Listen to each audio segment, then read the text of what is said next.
வணக்கம் அன்பர்களே, வாங்க நாம இன்னைக்கு தஞ்சாவூர் ஸ்பெஷல் கரகரப்பான உரப்பு அடை எப்படி செய்யலான்னு பார்க்கலாம் வாங்க.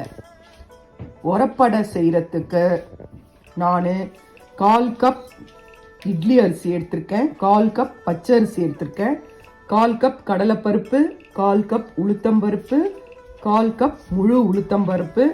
முழு உளுத்தம்பருப்பு இல்லைன்னா நீங்கள் அரை தோலோடு இருக்கிற பாதி உளுத்தம்பருப்பு போட்டால் கூட பரவாயில்ல. அதே சமயம் அது இல்லைன்னா கூட நீங்கள் நாம் இட்லிக்கு போடுற உளுத்தம்பருப்பு போட்டால் கூட பரவாயில்ல. இந்த அடை செய்கிறதுக்கு நாம் இதை ஒரு பவுலில் போட்டு இதை நல்லா ஒரு 2 முறை நல்லா அலம்பிட்டு தண்ணியை விட்டு, அது முங்குற அளவுக்கு தண்ணியை விட்டு 4 ஹவர்லேருந்து 5 ஹவர் வரைக்கும் ஊற வைங்க. ஊற வச்ச பிறகு வாங்க என்ன பண்ணலான்னு பார்க்கலாம். இது நல்ல மொறுமொறுன்னு இருக்கும், சூப்பராக இருக்கும். இதுக்கு சுரக்காய் தேவை. நான் ரொம்ப கம்மியாக தான் எடுத்திருக்கேன். இன்னும் கொஞ்சம் கம்மியாக வேணும்னா எல்லாமே 2 டேபிள் ஸ்பூன் கூட யூஸ் பண்ணிக்கோங்க. அதிகமாக வேணும்னா எல்லாமே என்ன கப்பில் எடுக்கிறீங்களோ அதே கப்பில் தான் எல்லாமே எடுக்கணும். இப்போ பாருங்கள், நான் இந்த கப்பில் தான் எல்லாமே எடுத்திருக்கேன். அதே மாதிரி நீங்கள் எந்த டேபிள் ஸ்பூனில் எடுத்தாலும் எத்தனை டேபிள் ஸ்பூன் போடுறீங்களோ அதே மாதிரி எல்லாமே ஈக்குவலாக இருக்கணும். இப்போ நாம் இதை ஒரு பவுலில் போட்டு 2 முறை அலம்பிட்டு நாம் இதை ஊற வைக்கலாம். அதுக்கு பிறகு நான் உங்களுக்கு என்ன பண்ணணும்னு சொல்கிறேன். இப்போ நான் இதை 2 முறை அலம்பிட்டு அது முக்குற அளவுக்கு தண்ணி விட்டு இருக்கேன்.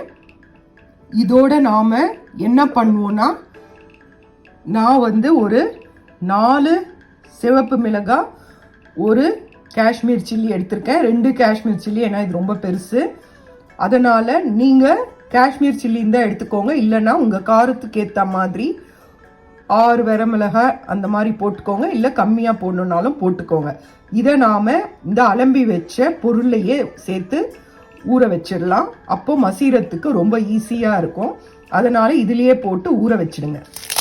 அவ்வளோதான். இப்போ இதை தட்டை போட்டு மூடி வச்சிடுங்க. 4லேருந்து 5 மணி நேரம் இது ஊறட்டும். ஊறின பிறகு வாங்க நாம் என்ன பண்ணலான்னு உங்களுக்கு சொல்கிறேன். இப்போ பாருங்கள், நாம் ஊற போட்டிருக்கோம் இல்லையா, அது 4 ஹவர் ஆயிடுச்சு. இப்போ நான் அதை மிக்சியில் போட்டு அரைக்க போகிறேன். இந்த மாவு கெட்டியாக தான் இருக்கணும், நம்ம தண்ணியாக இருக்கக்கூடாது. அதனால் கொஞ்சம் தண்ணி இதில் இருந்தால் கூட நீங்கள் தண்ணியை ஒரு சின்ன டம்ளரில் எடுத்து வச்சுட்டு வெறும் இந்த பருப்பு அரிசியெல்லாம் மட்டும் போடுங்க. தேவைப்பட்டால் அந்த தண்ணியை நம்ம விடலாம், இல்லைன்னா அந்த தண்ணி வேண்டாம். இப்போ நாம் இதை மிக்சியில் ஆட் பண்ணிக்கலாம்.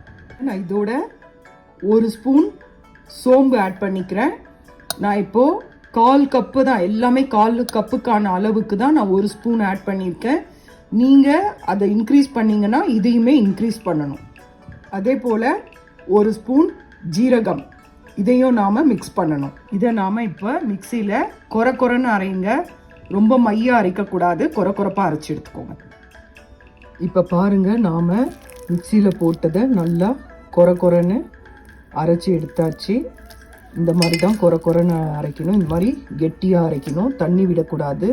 மிக்சி நமக்கு அரைக்கும் போது தண்ணி இல்லாமல் அரைக்கும் போது ஸ்ட்ரக் ஆகும். அப்போ மட்டும் ஒரு 2 ஸ்பூன் தண்ணி விட்டு நாம் இதை அரைக்கணும். அரைச்சி இந்த மாதிரி எடுத்துக்கோங்க. இப்போ அரைச்ச மாவில் நாம் ஒரு 1/4 கிலோ அளவுள்ள சுரக்காய், அதை நல்லா துருவி எடுத்துக்கோங்க. இல்லை சின்னதாக நறுக்கி எடுத்துக்கலாம். நான் துருவி எடுத்திருக்கேன். அப்புறம் 25 சின்ன வெங்காயம், இது ரொம்ப சின்னது, அதனால் நான் 25 சின்ன வெங்காயம் எடுத்திருக்கேன். எங்களது ஃப்ரோசன் தான் கிடைக்கும். நீங்கள் ஒரு 10லேருந்து 15 சின்ன வெங்காயம் எடுத்துக்கோங்க. இல்லை பெரிய வெங்காயம் வந்தால் ஒரு மீடியம் சைஸ் ஒரு வெங்காயம் எடுத்துக்கோங்க. கொத்தமல்லி, கருவேப்பிலை, ஒரு 3 டேபிள் ஸ்பூன் அளவுள்ள தேங்காய். இது எல்லாத்தையும் நாம் அந்த மாவில் மிக்ஸ் பண்ணிக்கலாம். இப்போ பாருங்கள், நான் அந்த மாவில் கலக்கிறதுக்கு 3 டேபிள் ஸ்பூன் தேங்காய், 1/4 கிலோ அளவுள்ள சுரக்காவை நல்லா துருவி வச்சுருக்கேன்,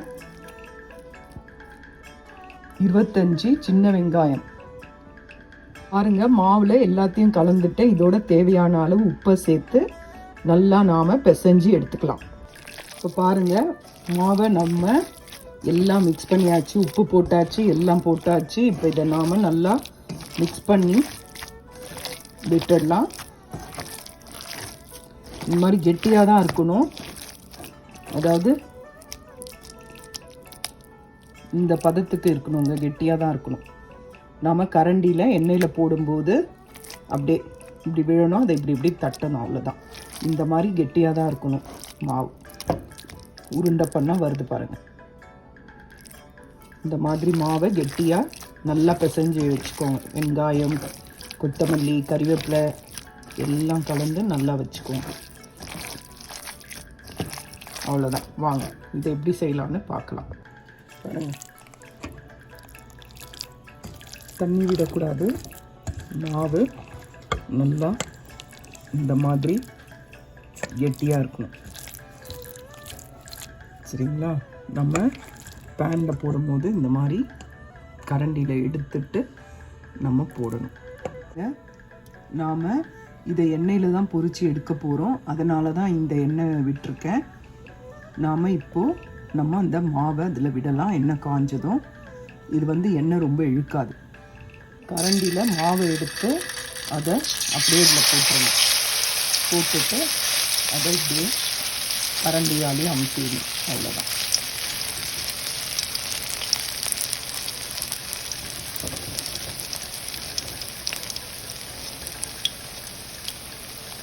இது நல்லா செவுந்தும் போது தெரியும் நமக்கு சைடில். அப்போ அதை நாம் திருப்பி போடணும்.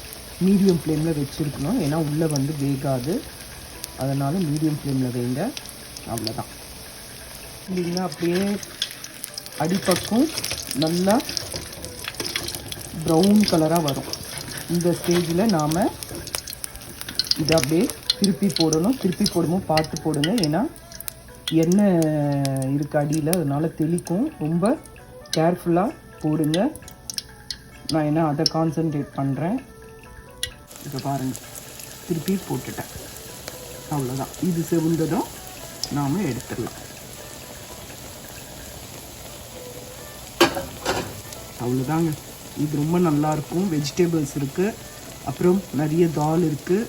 அதனால் ப்ரோட்டீன், எல்லா விதமான சத்துக்களும் இதில் நிறைஞ்சிருக்கு. அதனால் இதை செஞ்சு பாருங்கள்.